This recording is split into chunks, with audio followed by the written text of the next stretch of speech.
Hello, this is Tim.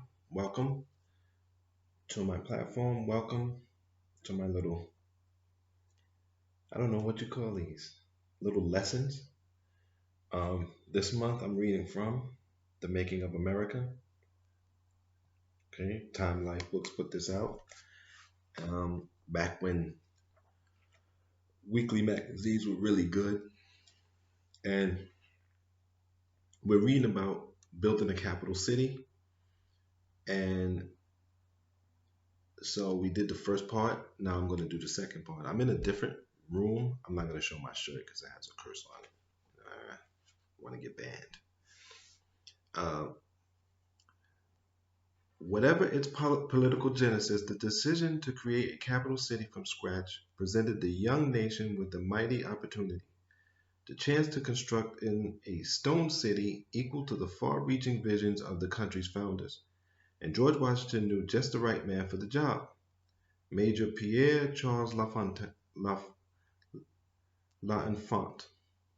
who had served under the general in the war. In 1789, or in a 1789 letter to the new president, the French artist and architect described his vision of such a city.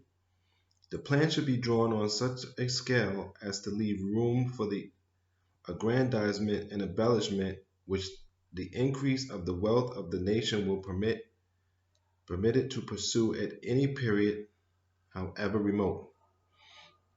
Washington hired L'Enfant, uh, who set to work laying out a grid for the new federal city, a 100 square mile plot along the Potomac.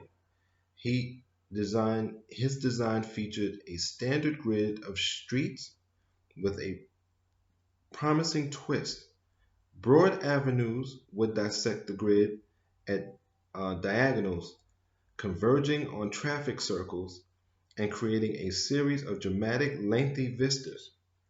The plan's two most dominant buildings would be erected on the focal points of the terrain: a Congress House on the area's highest point, Jenkins Hill, and a President's Palace some 1.5 miles away, also on a hill. The two would be connected by one of L'Enfant's 160 feet wide avenues. Sadly, L'Enfant disappointed his old commander. He proved ineffectual and had to be dismissed in 1792. The surveying and plotting of the new city were completed by civil engineer Andrew Ellicott, assisted by the African American mathematical genius Benjamin Banneker.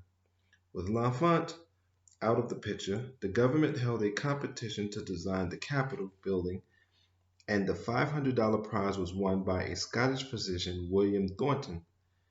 His plan called for an immense building with two rectangular wings connecting by a central dome. A later architect, Benjamin Latrobe, scaled down the size of the building, but with more than 500 rooms, it remains immense. The structure was long in construction. Its great dome was still taking shape during the Civil War. As for L'Enfant's President's Palace, Republican sentiment rechristened it the Executive Mansion, and after it was built, it came to be called the White House, just as the federal city was christened Washington, D.C., after the first president's death. L'Enfant's original idea called for a palatial structure 5 times bigger than the one that was finally built, but with Thomas Jefferson and others urging restraint, a scaled down design created by an Irish architect, James Holbein, prevailed. George Washington, ever the commander, bullied its construction through. Early on, the District of Columbia commissioners shut down a brothel operating among the shacks of the workers building the mansion. Vehement protests from carpenters and stone carvers produced yet another compromise. The establishment was allowed to reopen discreetly in another part of the raw town. Always an underground economy. You're going to see a lot of that coming up, especially sex work, unfortunately. John Adams was the first president to occupy the structure. He moved into the unfinished home early in 1801 during the last 3 months of his term.